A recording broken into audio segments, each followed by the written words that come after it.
The Tom Woods Show, episode 1693.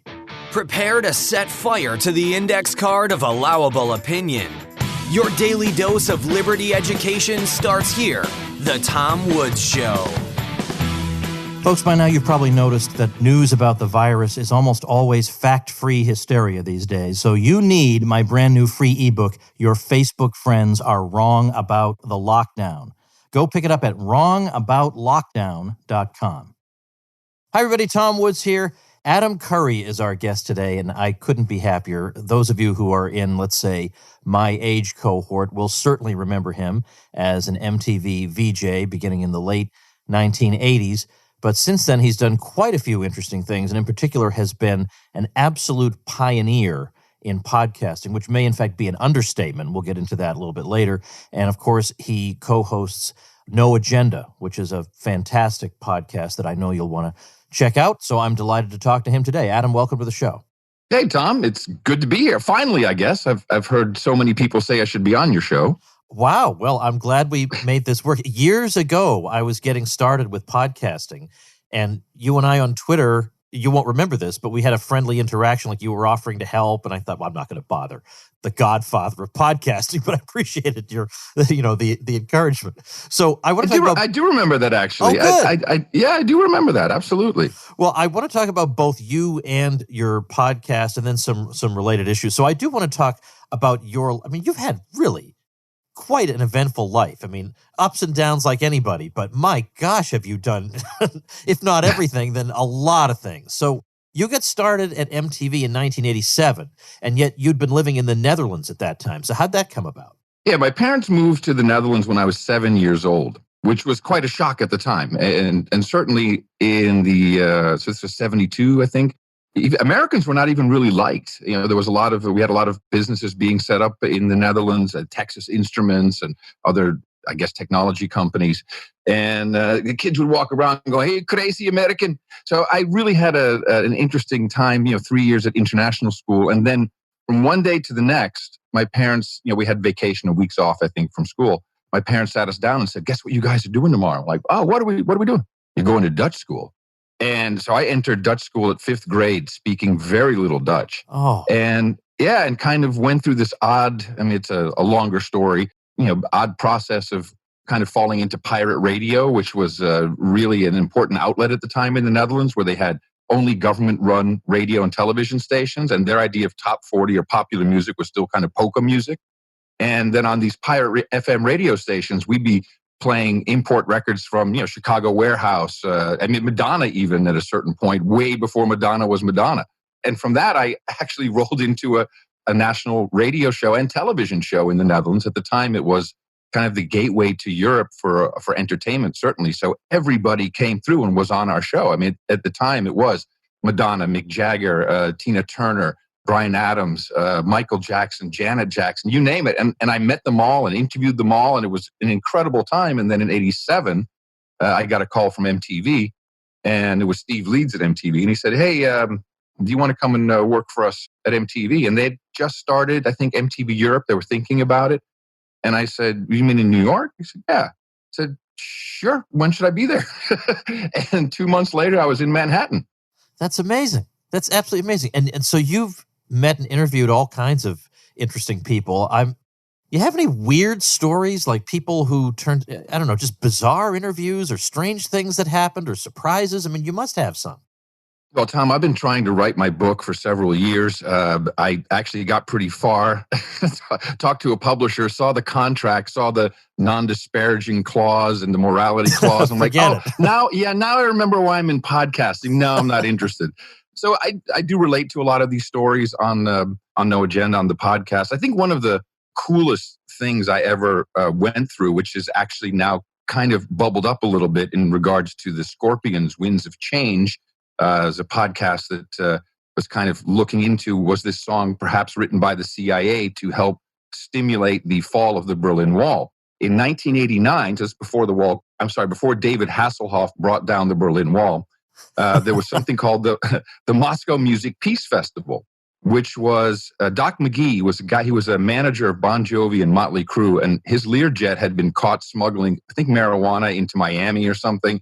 And instead of going to jail, they turned it around and said, well, you should do a drug and alcohol-free concert in Moscow, and the state will sponsor it. Obviously, this was a CIA operation, but I went along for the trip. So it was, one plane. It was, me, of course, and I had a small MTV crew. It was Bon Jovi, Motley Crue, Skid Row, Ozzy Osbourne, which was fantastic. Here's my story. So Ozzy was really out of it, and Sharon was really kind of a rotund, very homely looking British housefrau at the time. She's changed. It's like she's half the woman she was at the time. And Ozzy is standing in the middle of the aisle near the lavatory. And he said, Sharon, I got to the bathroom. And someone was in there. And Sharon's like, oh, Ozzy. And he just pisses his pants right there. It was the oddest thing. And that was just, we hadn't even gotten to Moscow by then. So it's stories like that are fun to tell to the grandchildren when I get them. Yeah, no kidding. All right, look, that'll last me. That's all I needed was the Ozzy Osbourne urination story. Now, it's one of my faves. I no doubt. Now, you actually, if I'm reading this right, you registered the domain name mtv.com? Yeah. So when I got to New York, I immediately got a Mac Plus and a 1200 baud modem. I'd already built a modem back in, a couple of years back when I was 15, a 300, actually it was like 75 baud modem. And I'd messed around with computers very early on. So the internet wasn't the web at the time. We had, it was really hard to get on. You had command line, a slip, a PPP connection, all this stuff. And then you had email, you had news groups, and you had something called Gopher, which was a text, it still exists today, a text-based kind of hyperlinking system, the precursor to the World Wide Web. And what I discovered is, even though it was hard to get on, once you were there, that's where the audience was. Because who had access to the internet at the time in 87, 88 was college kids who were on college terminals. So I saw this whole world open up, and I was getting feedback from them about what I was saying. Or, so really I was figuring out how communities online could work. And I set up my own Gopher server so I could publish something I called Cyber Sleaze, which was just a text page of here's the latest gossip or whatever. And then I had it hosted at some wanky place in Reston, Virginia, I think, like a small server I rented. And the guy said, hey, man, why don't you register a domain name for that? I said, okay. And I said, well, why don't you get me curry.com and I'll take mtv.com. And, well, what does that cost? Nothing. You just send the guy an email. Oh, okay. Well, give me elvis.com. And I got a whole bunch of really cool domain names. But here's the kicker. So I was doing this and I was talking about it on the air at MTV. And the suits said, what is this thing you're doing? And I explained, I said, hey, I registered mtv.com. Is that okay? And I'm just messing around and I'm providing some extra, kind of feedback to my audience. And they said, yeah, you can have, that's fine, the domain name. We have the AOL keyword. Don't worry about it. You'll be fine with that. And so after that, I just kind of started to build it up. And at a certain point around 93, I realized I was doing the same thing over and over again. I lived in Jersey at the time, would drive into Manhattan, do my shows, and then go home. And I'd be on the internet until 3 a.m. trying to figure out what this was. And at this time, I'd gotten an email from a guy in Champaign, Urbana, Illinois. He said, Adam, I love this Gopher stuff you're doing, but you should check out this thing I've created. It's called a browser. And that was Mark Andreessen, who created the first browser, the Mosaic browser, and then went on to create Netscape. So I decided I had to do something with this, and I could live for a year with without having any steady income. And I quit on air. I said, that's it. I'm going to go on the internet. That's where I think everything's going to be. And I left, and literally the Saturday after that, I was served papers by Viacom suing me for the domain name.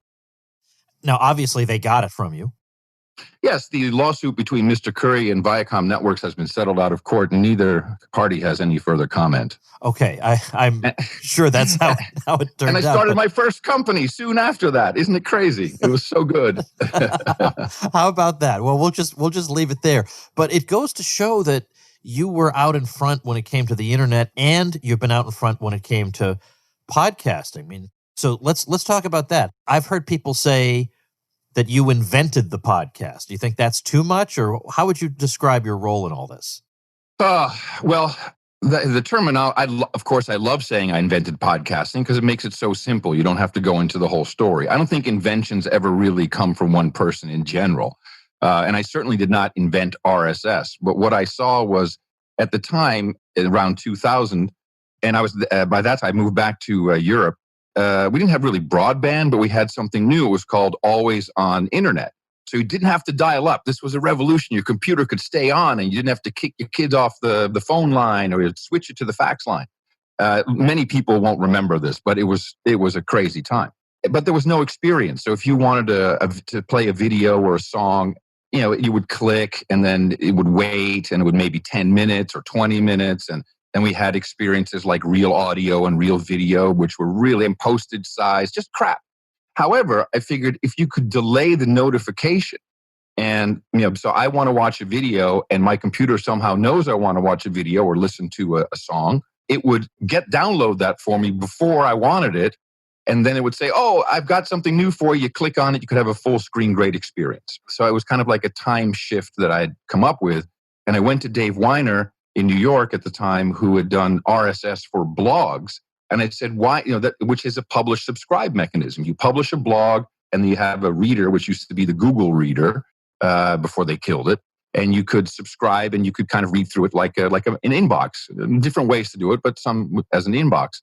I said, why don't we do that where if there's a big file attached to it, the receiving side downloads it, and until it's downloaded, doesn't tell you there's something new.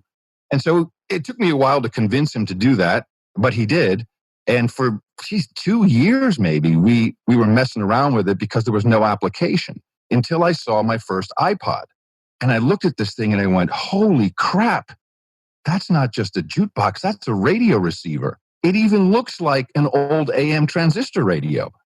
And I came up with the concept of why don't I make a radio show, and I'll have a little app. I built it in AppleScript, which is proprietary to the Mac system, where you subscribe to a feed, and if the feed updates with a new show, it downloads it. At the time, downloads it to iTunes, puts it on your computer, syncs your iPod. We still had to do that.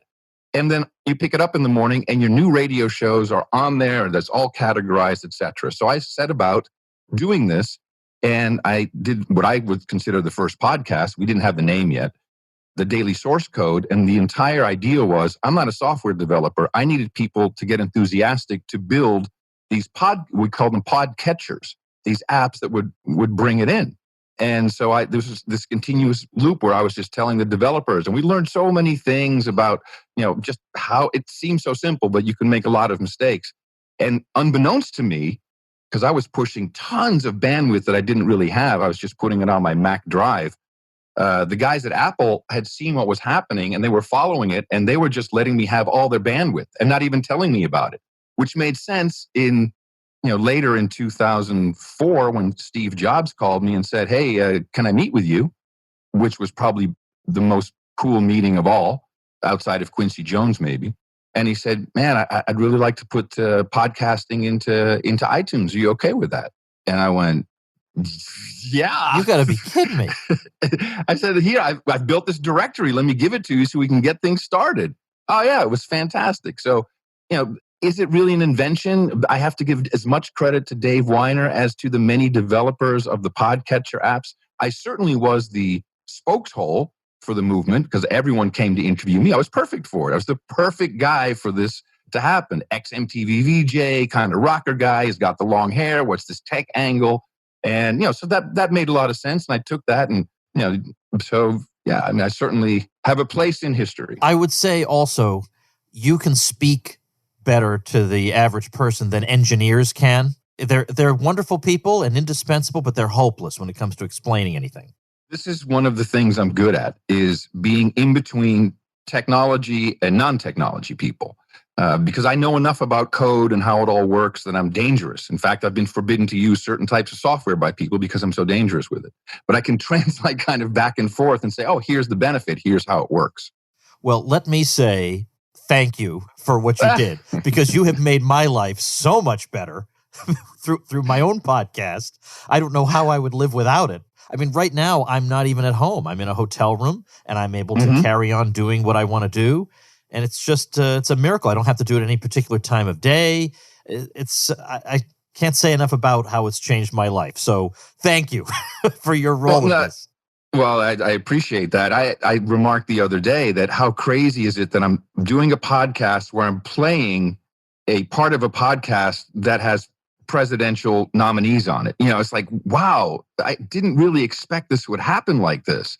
And it's my belief that the political elite of the entire world still think that they can set agendas and mindsets by doing an interview with the New York Times, doing your 60 minutes interview, and then we're off to the races. It takes care of itself. But now there's so many places people are getting information from that, I think it was Matt Taibbi who said, the elite messaging system is not functioning anymore, So there's something else that is taking place. And that really makes me incredibly proud to be involved in this, is how we are changing everything in how we share information with each other globally. Well, I think you're a pioneer in more than just this strictly technological sense. There's also a strategic innovation that I think you've made in terms of how you finance and run the podcast that you do with your co-host, No Agenda, that you've been doing, I guess, for close to 13 years now. And over 13, yeah. Yeah, so I'd like to talk about that. First of all, I want to know about I know because I've listened to your podcast, but first I just want you to explain what kinds of topics are covered. How would you describe the podcast? And then I want to get into the value for value stuff that I find really interesting. Okay. So John C. Dvorak and he's very famous columnist. He's written in PC Magazine. I mean, every magazine that deals with technology. He's written books. He dates back to the early days of computing. Has incredible wealth of knowledge and experience. And I met him when I was in San Francisco, and it was weird because I wouldn't, to this day, I wouldn't say we're really friends, but we like challenging each other's ideas. And he's a very blunt guy, which I like about him. It takes a while to get used to him, but he'll just say, well, this really sucks and you're no good in this and whatever. And then that'll be it. And he'll be done. And he doesn't hang on to anything if you say something back. And it's just, you can start fresh every time. And I was traveling between San Francisco and London, where I lived at the time. And when I was back in London, we'd do Skype calls. And this is 2006, I guess, 7. We'd do a Skype call and I'd read from the Financial Times and we're just chatting about. And then, of course, it was, hey, here's a thought. Why don't we record this and we'll make it a podcast? And we did. And it was us deconstructing media, since we've both been in collectively television, print, news, even some film, but really all of the modern day media. We understand how it works and we understand how newsrooms and how production is handled and really all the fakery. I mean, I've been part of nothing but fakery. I've done things that were so fake on television were intended to fool the audience into believing I was actually interviewing Janet Jackson via satellite. There's you do stuff and we know how it works. And, the reality, as I was seeing reporting in the US that he was telling me about what was happening in London and vice versa in Europe at the time, is they were just completing the second vote of the Lisbon Treaty to formalize the European Union. You may recall France and the Netherlands said no, and then the European Union went, you voted wrong, time for a do-over. So that was being reported very differently. And so we just kind of started to pull stuff apart, and you see how weak all news is, pretty much all of it.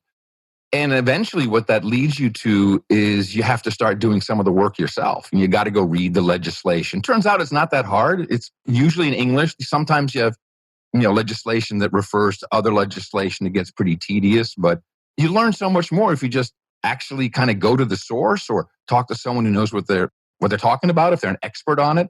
Like the MH17, the flight that was lost for a year. I mean, CNN didn't get off that topic for an entire year. But there's a lot of people who have a lot of good information. And that's why we turned to our audience and we said, you're not really listeners. We're not interested in that. We're interested in producers. We want everybody to be a producer of this show. So whatever you've got, send it to us, and consider yourself a producer. So don't waste my time. We can only handle so much. It's just the two of us. And that became some real work. And we were doing it once a week on Sunday, which we just chose as kind of a good day to get people, who download this and would start their week off with it. And we said, this is a lot of work. We need to get paid for this.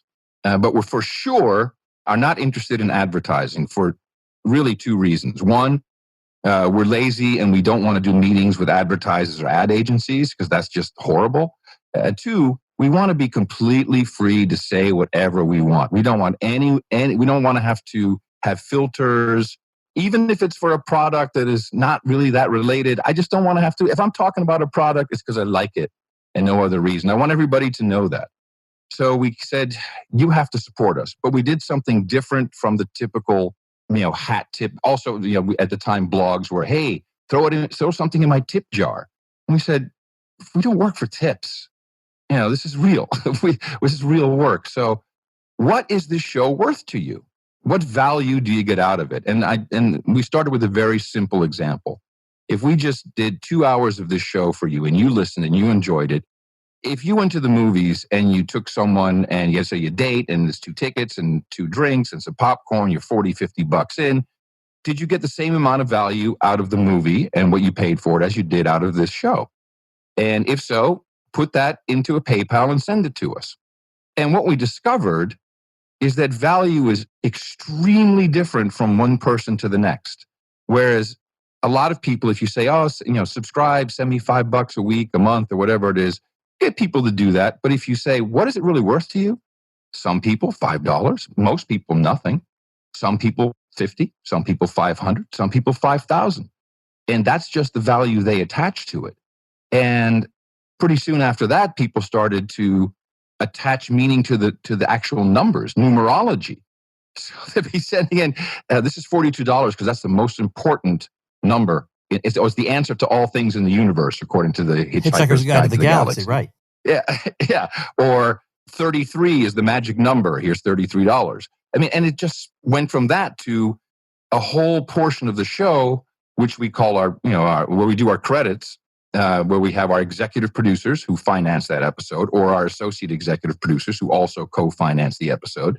And we will read out their note, which is typically related to a topic on the show that they have information about, or maybe just, hey, I'm saying hi to my dad, whatever. It's usually pretty short. And then they get the real title. And it's a fantastic feedback loop. And then we continue on with the show. It's become this model called the value for value model, where you can provide value to the show by finding clips, giving us information, sorting through documents, highlighting things, promoting the show. And a number of people really like to provide value by sending money. And for 13 years, we've been doing okay. I mean, we will never, ever be, Hollywood or New York media rich. It's not, I don't think that's in the cards anymore. But there's this, call it tribal media. And I don't really like the word tribe, but, I don't want to say cult or religion, but it's tribal, where we have in No Agenda, we have a tribe of people, which is quite large, and it overlaps. It overlaps with people who also are part of the Joe Rogan tribe or the Tom Woods tribe. And this is where I think the media landscape is going. We will not have the big superstars that everyone sees and everyone watches, but we have these pockets of anywhere from 10 people to 10 million people. And they're getting information, they're sharing it, people are going across these different tribal lines and joining up and finding out more. And it's a hell of a lot more entertaining. I love this. Now, I guess I probably do my show more the old-fashioned way, in the sense that I love your infrastructure and how you're doing it, but I have a platform. It's not Patreon. I started it before there was a Patreon. I have supportinglisteners.com. That's actually just for me. It sounds like a generic site for any content creator, but it's just for me. And because I've been writing books and creating courses and things for years and years, I have a lot of free bonuses to give away when people lend support. So it's not just a crummy PBS umbrella. Like, they really get some good stuff if they support me. But I really, really like the way you're doing it. And I want to ask, because one of the benefits I give to people who support the show is I have a private Facebook group. And that, for some reason, to everybody, is like the best benefit I have. I'm offering them so many things, but the thing they hone in on is that private group, because we have great discussions and they don't have to worry that people are going to call them names or say they're terrible people. We can just speak and be honest and relaxed with each other. But somebody in there, when I told people I was going to be talking to you, said that he was just at one of your meetups, and I should ask you about that. I don't know about these meetups. Okay, so you're actually doing a lot of what we're doing, except we didn't want to rely on any company, for any single company for infrastructure. So we literally opened everything up and we said, all right, who has a bandwidth solution? And that's now been going since day one. It's the same guy, Void Zero, Mark, who's up in the northern part of the Netherlands. He's put together some kind of network. There are other producers who have, and I've actually met Mark, but most of them I haven't, who help him with that, who manage that. We, when Mastodon started to grow, which is this federated kind of social network, I started a Mastodon server and said, all right, everybody, here's where you can come and hang out. And this is our place. And, it's connected to everybody else and there's no charge. Just come on in. That got too big for me to handle. Again, a producer steps in, takes over the entire thing. And so we have search engines. We have we have new art for every single episode. So everyone pitches in. I mean, the theory kind of is you're never going to get more than 2% of all people who consume the product to support it financially. There's no way. People don't have that kind of discretionary funds, or they may not see the value in it. But providing other types of things has a double effect. It's belonged by the entire group, so everyone has a stake in it and keeping it the way they want it to be. But also, it doesn't cost us anything, in addition, and we don't have to put up any gates or anything exclusive. It's kind of self-policing in a way. The same with No Agenda meetups. This started when I did a couple of times. I've gone around the country, either an RV at a certain point. I had an Airstream kitted out with the studio and everything. And everywhere I'd stop, we'd have a No Agenda meetup and we'd hang out and we'd talk with people. And people would literally donate to the show on the spot, envelopes, and and we'd have a good time. It's a very diverse group, as I'm sure your audience is as well. And then one of our producers created noagendameetups.com. So you can organize. And we tried meetups.com, and it just, again, is not great. It's not what we want. And so we have so many smart people. And his contribution was noagendameetups.com. And people go and meet up across the world. You can see it's almost every single day. Groups vary from 4 people to 40 people. And they just get together and hang out and talk. And they're from different ages, religion, race, but they all have one thing in common. We're going to get together and we're going to be clumsy and we're not going to point fingers at anybody for putting their foot in their mouth. And somehow that works. And they send reports, how many people were there, little audio clips. And it is a part of the entire product, which is now not just a podcast of 2 guys deconstructing media, but it's an entire group of producers working together to create what we call the best podcast in the universe. Jeez, you are a good pitch man. Well, according to the Mueller report, it's in there. So yeah. Can I possibly keep you another 5-10 minutes? I never ask this. Sure, man, as long as you want. No problem. Because come on now. This is ridiculous. I have so many things I want to ask you about. All right. Let's say something. I know you've talked about it on your show, and I hate the expression cancel culture. It's just a hideous combination of words. And I know you've talked about it, but here's the thing. You were in the music industry for a long time. You interviewed an awful lot of people. And these days, it's like not just musicians, but every celebrity. I already know what their opinions are on everything. It's entirely predictable. I can script everything coming out of their mouths, and I know how they feel about people who are different from them. They hate people who are different from them. Oh, they're tolerant and everything because they like this kind of group and that kind of group. But tolerance is not a test of how well you treat people you already like. It's a test of how are you toward people who are very, very different from you in the way they look at the world, and they don't seem to pass that test very well. So you were deeply in that world. What do you think when you look around and you see Twitter mobs of celebrities or Twitter mobs of ordinary Americans demanding that somebody basically be banished from society because of a tweet 7 years ago? In the 80s, a Harvard professor wrote a paper called The Industrial Revolution and Its Future. And I read this some 10 years ago at least. And I was taken aback by how well it detailed the future of the technological society. And in it, it talks very specifically, in the 80s, mind you, early 80s, about politically correct speech, the thing, what we would call today cultural Marxism, but also an entire group who has been raised and educated to a degree where they are actually underinformed and over-socialized. And the over-socialized part, this was written before social networks. The over-socialized part is very interesting, where children are taught there's so many different things you could say or do that will harm someone. And you'll remember, it was maybe only 8 years ago where bullying was in the news and All of a sudden, I grew up with sticks and stones can break my bones, words will never hurt me. But no, words then became hurtful, harmful, words became violence. And this is what happens is your brain can't keep up with what you can or can't say. Word meanings change, inferences of language change. If you throw that onto the algorithm driven Pavlovian social networks, that turns it into a hyperdrive that can really drive people insane. And, there's plenty of studies of how likes and followers and all these different responses trigger your brain and give you a high, etc. So this is not something that I did not expect to happen. I'm very pleased at this moment because now you can see it's gotten so bad where we have people who definitely were in the politically correct camp and over-socialized themselves are ejecting. So Barry Weiss is an example. I mean, she's a total social justice warrior, crazy things she would say in my mind, or at least underinformed and over-socialized. So it's possible that, people may all just kind of give up and say, okay, hold on, we've got to reset here. So again, underinformed, over-socialized. And the best part of my story, Tom, is that manuscript was written by Theodore Kaczynski, better known as the Unabomber. Oh, gosh. Man, my you got shaggy me. dog of the day. I did not see that. I can't believe I missed that. Uh-huh.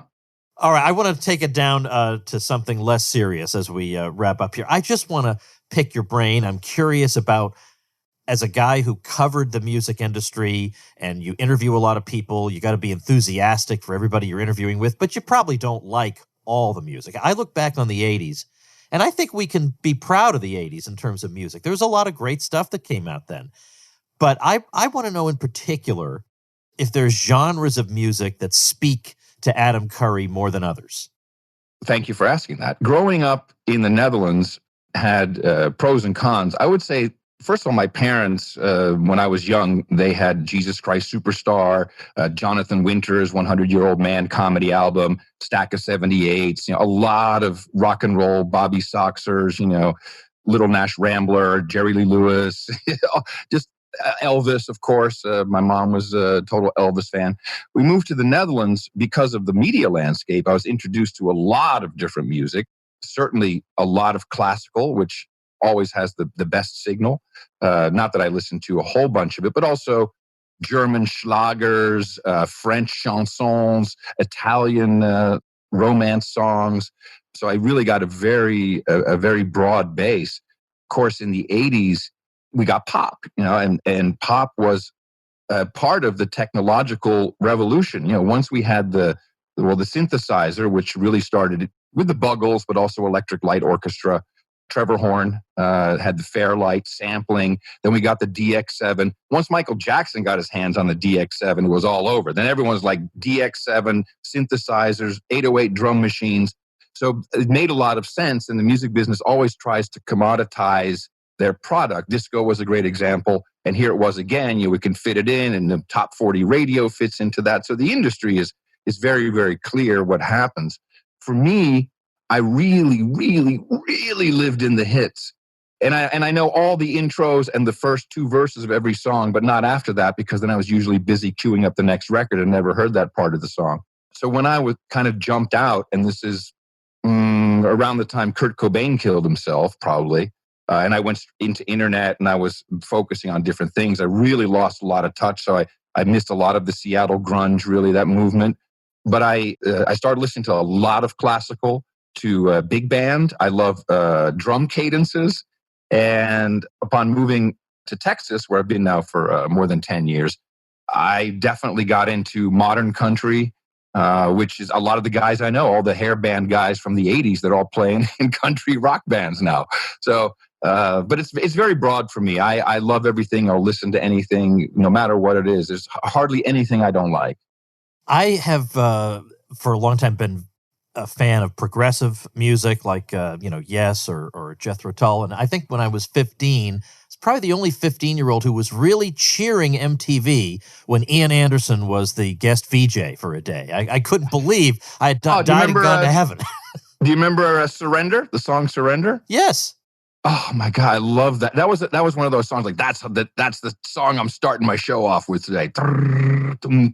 All that stuff. Of Well, course, Owner of a Lonely Heart. I mean, these are great songs. now, do you hosted for a little while a Headbangers Ball, and it Yeah. seems like since then it's like, yeah, I mean, obviously there are a number of really really well known metal bands that play in huge stadiums, but in the niche markets of metal, you have smaller acts that play to much smaller audiences that tend to be more extreme, that I'm actually kind of interested in these days, that maybe might have been too extreme for Headbangers Ball. Would you describe yourself as a metal guy, or was that just a job? Glad you asked that. So, Headbangers Ball started, and I believe Kevin Seal was hosting it at the beginning. And it was scripted. It was written by Nancy McDonald and Carol. She's going to hate me. Nancy did the most work with me, and so it was scripted. I didn't know a lot about metal at the time, and I was asked to do it because I had the look, and I said, "Well, hold on a second, let me throw this leather jacket on." Hey, Yeah. what do you think? Like, yeah, perfect. You're the headbanger guy. Even though I was really not that well versed, I did grow up with a large portion of the Dutch audiences liking Iron Maiden, Metallica, but real harsh headbanger, almost thrash metal stuff, which I wasn't really all that much into. But as I started to get into hosting the show, I was like, man, these guys are really good musicians. And at the time, I was married to a musician, a singer, and so she had really given me an education in music theory. And her dad, he could write entire multi-piece orchestrations in his head. So I knew that this is musically acceptable. This is good what these guys are doing. This is not just some noise. And so when people came in and I would talk with them and interview them, I had a connection with the artists on a musical level above anything else. And I know they appreciated that. Although I think I was seen as a poser, and I probably was to that degree, but I really liked the music. I would play it. I would go to the shows. I would do the interviews. What was interesting at the time was MTV was so conservative. It took maybe 2 years to get Guns N' Roses played at all. Wow. And so finally the Live at the Ritz concert was aired on MTV. I think it only aired twice, but it was a problem. There was all kinds of censorship issues that MTV was so conservative. And they had the worst part, I felt, of Headbangers Ball, because it was like this, here's this 3 hours, Saturday midnight to 3 a.m. It's ours. This is our place. This is our people. I did feel that for sure.